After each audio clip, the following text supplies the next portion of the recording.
जय गुरुदेव। गुरु ब्रह्मा गुरु विष्णु गुरुदेवो महेश्वर, गुरु साक्षात पर ब्रह्म तस्मै श्री गुरुवे नमः। सर्वप्रथम मैं अपने गुरु जी के चरण स्पर्श करके आरंभ करती हूँ। आज इस क्लास में हम 45 देवताओं को देखने व समझने का प्रयास कर रहे हैं। सर्वप्रथम हम ब्रह्मा देवता को देख रहे हैं। जैसे ब्रह्मा जी का निघंटु बताया गया है सम्रांगण सूत्रधार ग्रंथ में, अचिंत्य विभव अर्थात कि जिनका की चिंतन मन से, वाणी से, इंद्रियों से नहीं किया जा सकता, जो मन से परे है, यह कहा गया है। दूसरा निघंटु बताया गया है सहस्त्रमुख अर्थात कि जिनके हजारों मुख हैं, यह बताया गया है। क्योंकि यह कहा गया है कि ब्रह्मा देवता ब्रह्मा विथि में स्थित है। जब हम 4 विथियों को देखते हैं क्रम से, ब्रह्मा विथि, देव विथि, मनुष्य विथि और पेशाच विथि, तो ब्रह्मा देवता ब्रह्मा विथि में स्थित है। और यहीं से ही अव्यक्त ऊर्जा, प्योर एनर्जी, ब्रह्मा को प्योर एनर्जी कहा गया है, शुद्ध ऊर्जा कहा गया है, जो कि व्यक्त होकर पूरे भूखंड पर फैलती है, जिसे अव्यक्त ऊर्जा कहा गया है। यह अव्यक्त ऊर्जा कहाँ व्यक्त हुई? तो यह अव्यक्त ऊर्जा पहले देव विथि में व्यक्त हुई, देव पेशाच विथि, देव मनुष्य विथि में व्यक्त हुई। ब्रह्मा देवता पूर्व दिशा में व्यक्त हुए हैं आर्यमा देवता से, जो कि पूर्व दिशा में स्थित है आर्यमा देवता। और वही ऊर्जा आगे व्यक्त होके पेशाच विधि में जयंत, महेंद्र, सूर्य, सत्य और भ्रश में व्यक्त होती है। इसी प्रकार से यह जो ऊर्जा है, ब्रह्म स्थान को सेंटर कहा गया है, न्यूक्लियस कहा गया है। जैसे किसी बीज, कोई बीज है, जब हम किसी बीज को लगाते हैं तो उसी रिक्त स्थान से, उस बीज के रिक्त स्थान से ही पौधे की उत्पत्ति होती है, पौधा उत्पन्न होता है, प्लांट वहीं से ही उगता है, यह कहा गया है। उसी प्रकार से ये ब्रह्म स्थान से ही सभी चीजें व्यक्त हुई है, यह कहा गया है। इसी ब्रह्म स्थान की ऊर्जा पूरे भूखंड पर फैलती है। यदि साफ सुथरा रहेगा ब्रह्म स्थान, सकारात्मक ऊर्जा से आवेशित रहेगा, वास्तु के अनुरूप रहेगा, फुली वेंटिलेटेड रहेगा, तो यही पॉजिटिव एनर्जी पूरे भूखंड पर फैलेगी। चाहे वो ऑफिस हो, इंडस्ट्री हो, फैक्ट्री हो, घर हो, जो भी स्थान हो। अब हम ब्रह्मा जी के प्रतिमा विज्ञान को देखेंगे, ताकि प्रतिमा विज्ञान के आधार पर हम पद को कोट कर पाए कि यह पद शुभ होगा। जब ब्रह्मा का पद शुभ होगा तो हमें क्या शुभ परिणाम मिलेंगे, जब पद में दोष होगा तो हमें क्या दुष्परिणाम मिलेंगे। उसके आधार पर ही, दोष के आधार पर रेमेडी किस प्रकार से की जाएगी, और रेमेडी और उपयोग, ब्रह्मा के पद के उपयोग क्या करने हैं, किस पद को किस स्थान के लिए ब्रह्मा के पद का उपयोग किया जाना चाहिए, यह हम लोग देखने वाले हैं। जब हम लोग ब्रह्मा जी का प्रतिमा विज्ञान देखते हैं तो ब्रह्मा जी का वाहन हंस बताया गया है। हंस वह पक्षी है जिसमें एक विशेष गुण पाया जाता है, नीर शीर विवेक का गुण पाया जाता है। जब हंस को दूध दिया जाए तो वो दूध व पानी को अलग करने की क्षमता रखता है, ये उसमें विशेष गुण है। उसकी विवेक बुद्धि इतनी प्रखर रहती है कि वह दूध व पानी को अलग कर देता है, दूध ग्रहण कर लेता है और पानी को छोड़ देता है। जब यह ब्रह्मा का पद, उस आधार पर हम देख सकते हैं कि जब ब्रह्म स्थान शुभ होगा किसी भी भूखंड का, जब ब्रह्मा का पद साफ सुथरा होगा, सकारात्मक ऊर्जा से आवेशित होगा, तो व्यक्ति की विवेक शक्ति बहुत प्रखर होगी। व्यक्ति सही व गलत को देख पाएगा, शुभ व अशुभ को देख पाएगा, और वह उसमें से उचित का निर्णय कर पाएगा कि सही क्या है उसके लिए। अपने लक्ष्य को निर्धारित करने में वो जब डिसीजन भी लेगा तो वो सही का निर्णय करेगा। इसी के कारण व्यक्ति की उत्तरोत्तर प्रगति कही गई है। नेचुरली जब व्यक्ति डिसीजन सही प्रकार से करेगा, उसको ये पता रहेगा उसके लिए सही क्या है गलत क्या है, तो व्यक्ति के निर्णय जब सही होंगे तो व्यक्ति उत्तरोत्तर प्रगति करता है। तो ये कहा गया है, ये हंस के माध्यम से हम समझ रहे हैं। ब्रह्मा जी के हाथ में कमंडल है, कमंडल जल से भरा हुआ है और कहा गया है कि इसी जल से ब्रह्मा जी ने जगत की उत्पत्ति की है। ब्रह्मा जी के हाथ में जो कमंडल है और उसमें जो भरा हुआ जल है वो रिसोर्सेस को रिप्रेजेंट कर रहा है, जिसे कि संसाधन कहा गया है, धन, व्यक्ति, उपकरण, टेक्नोलॉजी उसे कहा गया है। अर्थात जब ब्रह्मा का पद शुभ होगा, सकारात्मक ऊर्जा से आवेशित होगा, तो व्यक्ति जो भी कार्य करेगा उसे सारे संसाधन उपलब्ध होंगे। उसके पास धन होगा उस कार्य को करने के लिए, उसके पास व्यक्ति होंगे उस कार्य को करने के लिए, उसके पास टेक्नोलॉजी होगी, उपकरण मतलब जो भी उस कार्य को हेल्प करने के लिए साधन चाहिए होंगे वो सारे उपलब्ध होंगे व्यक्ति के पास। यह शो कर रहा है ब्रह्मा जी के हाथ में जो कमंडल है उसके जल से, कमंडल के भरे हुए जल से ये रिसोर्सेस रिप्रेजेंट हो रहे हैं और ये पता चल रहा है कि जब ये पद शुभ होगा तो व्यक्ति के पास सारे संसाधन उपलब्ध होंगे। ब्रह्मा जी ने अक्षमाला धारण कर रखी है। ब्रह्मा जी की जो अक्षमाला है वो गणना को रिप्रेजेंट करती है, कैलकुलेशन को रिप्रेजेंट करती है। अर्थात जब ब्रह्म स्थान शुभ होगा तो व्यक्ति अपने समय का, अपने धन का, व्यक्तियों का, उपकरण का, टेक्नोलॉजी का सही उपयोग करेगा, प्रॉपर गणना कर पाएगा। अर्थात अपनी वो जो भी कार्य करेगा उसको यह पता होगा कि जैसे वो समय का सदुपयोग करेगा, अपने लक्ष्य के प्रति समय खर्च करेगा, दुरुपयोग नहीं करेगा, व्यर्थ में अपनी ऊर्जा भी नहीं गवाएगा। व्यक्ति अपने धन का सदुपयोग करेगा, लक्ष्य के प्रति करेगा। व्यक्ति उपकरण का, उसके पास जो स्टाफ है, व्यक्ति है, वो उनका भी सदुपयोग करेगा, दुरुपयोग नहीं करेगा। यह बताया गया है अक्षमाला से, ताकि व्यक्ति कैलकुलेशन कर पाएगा, गणना कर पाएगा कि वो सही समय का उपयोग वगैरह कर रहा है या नहीं कर रहा है। यह अक्षमाला रिप्रेजेंट कर रही है। ब्रह्मा जी को चतुरानन कहा गया है, अर्थात ब्रह्मा जी के 4 मुख कहे गए हैं। ब्रह्मा जी के 4 मुख 4 वेदों को रिप्रेजेंट करते हैं। ब्रह्मा जी का जो पूर्व मुख है वो ऋग्वेद को रिप्रेजेंट करता है। ब्रह्मा जी का दक्षिण मुख जो है वो यजुर्वेद को रिप्रेजेंट करता है। पश्चिम मुख सामवेद को रिप्रेजेंट करता है और उत्तर मुख जो है वो अथर्ववेद को रिप्रेजेंट कर रहा है। अब हम इसको समझते हैं कि कैसे समझेंगे। जो ब्रह्मा जी का पूर्व मुख है जो ऋग्वेद को रिप्रेजेंट कर रहा है, उससे हम किसी भी जगह का नींव, जब व्यक्ति कोई भी कार्य करता है तो उसकी नींव कितनी मजबूत है, उसका आधार कितना मजबूत है, यह पता चलेगा हमें पूर्व दिशा के मुख से।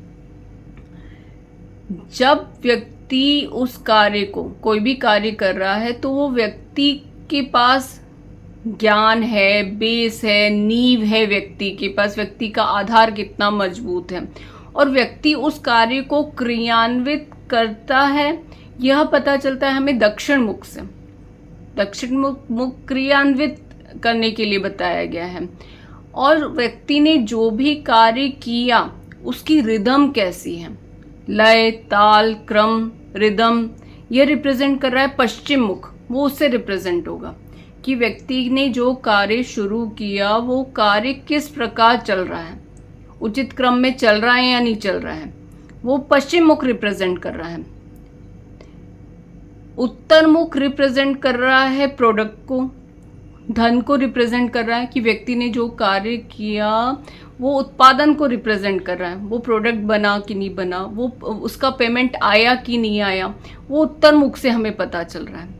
जैसे व्यक्ति कोई कार्य करता है, बिजनेस का ही समझिए, व्यक्ति ने कोई कार्य शुरू किया तो व्यक्ति को किसी भी कार्य का ज्ञान होना, उसका आधार होना, उसके लिए उस कार्य को स्टार्ट करने के लिए उसके पास धन होना, साधन प्रॉपर सारे सारे संसाधन होना, ये पूर्व दिशा रिप्रेजेंट कर रही है कि व्यक्ति का आधार कितना मजबूत है। फिर व्यक्ति के पास ज्ञान तो है, नींव तो अच्छी है, उसकी आधार है, फिर व्यक्ति ने उस कार्य को क्रियान्वित किया नहीं या नहीं किया, शुरू किया या नहीं किया, ये दक्षिण दिशा बता रही है। फिर व्यक्ति ने जब उस कार्य को शुरू कर लिया तो वो उसका क्रम, उस कार्य को करने के लिए जो क्रम है उसका प्रॉपर चल रहा है कि नहीं, स्टाफ प्रॉपर है कि नहीं है उसके पास, वो व्यक्ति की मशीनें प्रॉपर चल रही हैं या नहीं चल रही हैं, वो सब पश्चिम दिशा रिप्रेजेंट कर रही है, लय, ताल, रिदम। और फिर जब व्यक्ति के पास वो रिदम में कार्य चल रहा है तो उसका उत्पादन हो पाया कि नहीं, सेल हो पाया कि नहीं प्रोडक्ट, उसका पेमेंट प्रॉपर आया कि नहीं आया, ये उत्तर दिशा रिप्रेजेंट कर रही है। आई थिंक क्लियर होना चाहिए, है ना। अब ब्रह्मा जी ने मृगचर्म धारण कर रखा है। ब्रह्मा जी के मृगचर्म का जो रंग है वो काला व सफेद है। अच्छाई बुराई, पक्ष विपक्ष, लाभ हानि, ये रिप्रेजेंट कर रहा है मृगचर्म।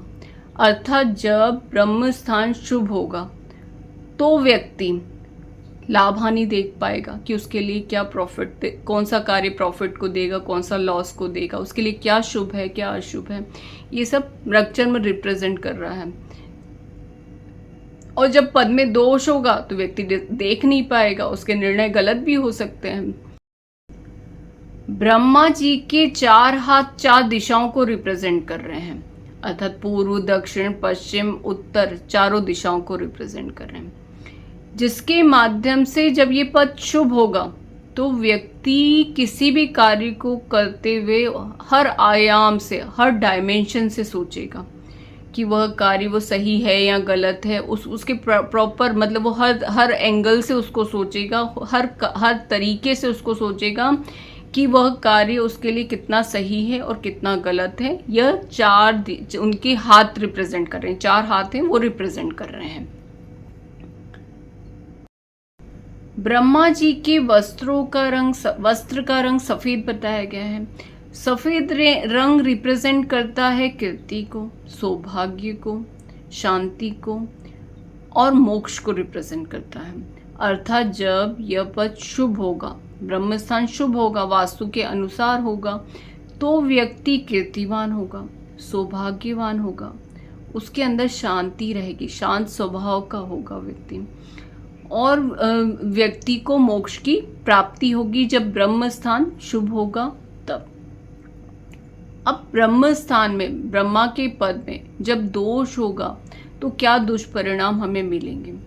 सर्वप्रथम हमें यह जानना जरूरी है कि यह जो वास्तु पुरुष के शरीर पर यह जो स्थान है वह ब्रह्मा का पद, जो एकाशिति पद विन्यास में 9 पद का होता है।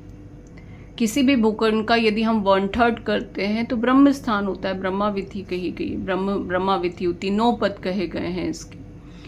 तो यह जब पद में ब्रह्म स्थान में दोष होगा, मर्म का दोष, शल्य का दोष, वेंटिलेशन का दोष, कोई भी वास्तु दोष होता है, तब वहाँ पर यदि इस प्रकार का दोष है, ब्रह्म स्थान में दोष है, तो पेट से संबंधित समस्याएं और हृदय से संबंधित समस्याएं भी देखी जाती हैं। जब ब्रह्म स्थान में दोष होगा तो यह सृजन का स्थान भी कहा गया है, यहीं से सारा सृजन शुरू हुआ है। तो जब इस पद में ब्रह्म स्थान में दोष होगा तो संतान उत्पत्ति में भी बाधा आती है, यह देखा गया है। व्यक्ति के कार्य चलते चलते रुक जाना, ये ब्रह्मा के पद का दोष है। उचित निर्णय न ले पाना, ब्रह्म स्थान का दोष है। इसके अतिरिक्त व्यक्ति उत्साही न होना, ब्रह्म स्थान का दोष है। धन प्राप्ति में बाधा आना, यह इस स्थान का दोष कहा गया है। ब्रह्म स्थान पर क्या नहीं होना चाहिए, तो ब्रह्म स्थान पर सेप्टिक टैंक ना हो, गंदे पानी का गड्ढा ना हो, या ये भी कह सकते हैं कि वहाँ पर स्विमिंग पूल या पानी का स्थान भी नहीं देना चाहिए। स्टोर भारी सामान नहीं होना चाहिए, सीढ़ियाँ वगैरह नहीं होनी चाहिए, शौचालय नहीं होना चाहिए ब्रह्म स्थान पर। ब्रह्म स्थान से होकर सीवेज लाइन भी नहीं निकालनी चाहिए। ब्रह्म स्थान पर जूठे बर्तन, नकारात्मक ऊर्जा भी दोष का कारण होती है।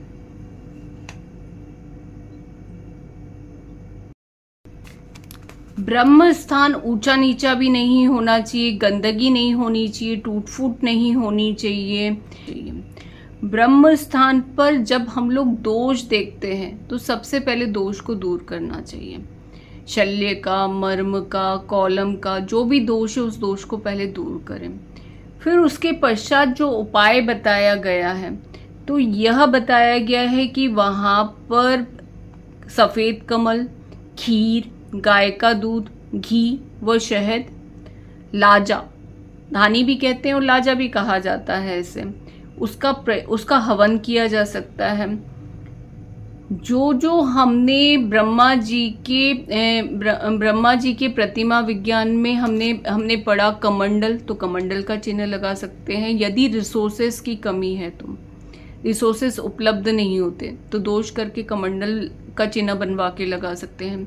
यदि कैलकुलेशन में प्रॉब्लम है, गणना प्रॉपर नहीं कर पाता है व्यक्ति, तो अक्षमाला भी लगवा सकते हैं। विवेक शक्ति के लिए हंस का प्रयोग किया जा सकता है, ऐसे भी किया जा सकता है, पर यदि प्रॉब्लम को देखकर भी उसका उपाय किया जा सकता है।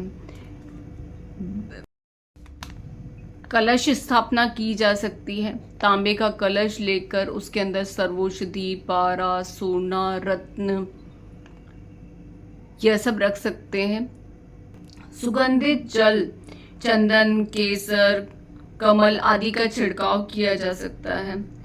कमल बनवा कर लगवाया जा सकता है, पुस्तक बनवा के लगवाई जा सकती है विधि विधान से। गूगल कपूर की धूप भी दी जा सकती है। यह सब हमें करना है तो विधि विधान से शुभ मुहूर्त में करना चाहिए। जब उपाय कर रहे हैं तो हमें यह ध्यान रखना चाहिए कि विधि विधान से शुभ मुहूर्त में करें, अर्थात रिक्ता तिथि में नहीं करना चाहिए। चतुर्थी, चौदस, नवमी, अमावस, इन तिथियों को इनमें नहीं करना चाहिए, शुभ नहीं कहा गया है। जब हम लोग रेमेडी कर रहे हैं तो रेमेडी पूजा करनी चाहिए, पूजा की थाली बनानी चाहिए। फिर उसके बाद उसे दूध, दही, घी, गोमूत्र, गाय का दूध, उससे बना हुआ दही, उससे ही बना हुआ घी, गोमूत्र, गंगा जल से पूरी वो उसको मतलब रेमेडी को, जैसे आपने हंस का चिन्ह लिया तो कॉपर प्लेट पे लिया, चांदी की प्लेट पे लिया, सोने की प्लेट पे लिया, तो पहले आपको पूरा उसको दूध से, दही से, घी से, गोमूत्र से, गंगा जल से वॉश करना चाहिए। फिर उसके बाद उसकी धूप बत्ती से पूजा करनी चाहिए। उसके पश्चात भूमि के अंदर विधि विधान से मंत्रोच्चारण, स्वस्ति वाचन किया जा सकता है, श्री सूक्त का पाठ किया जा सकता है। यह करने के बाद वहाँ पर स्थापित करना चाहिए आपको, ताकि दोष खत्म हो जाए और सकारात्मक ऊर्जा से ब्रह्म स्थान आवेशित हो। ब्रह्म स्थान का उपयोग, इस स्थान को आंगन में प्रयोग किया जा सकता है। खुला रहे तो बहुत अच्छी बात है, खुला भी रख सकते हैं। तुलसी का पौधा लगाया जा सकता है आंगन में। यहाँ पर यदि स्थान बहुत बड़ा है तो यहाँ पर मंडप बनाया जा सकता है। शादी का मंडप, पूजा, उत्सव आदि के लिए दिया जा सकता है। सभा हॉल के लिए यह उपयोग में लाया जा सकता है। यहाँ पर लिविंग रूम दिया जा सकता है। योजना कक्ष, प्लानिंग का कक्ष, बगीचा ब्रह्म स्थान पर देना शुभ बताया गया है।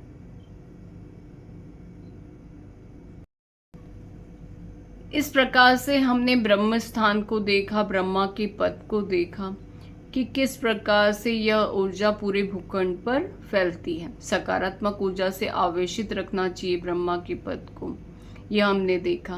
ब्रह्मा जी का प्रतिमा विज्ञान देखा, उसके आधार पर रेमेडीज करना भी समझा।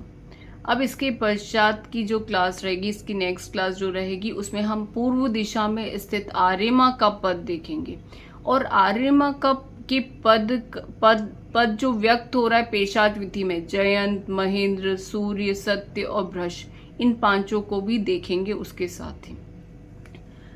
अब समय को देखते हुए क्लास को यहीं समाप्त करते हैं। बहुत बहुत धन्यवाद आपका। जय गुरुदेव।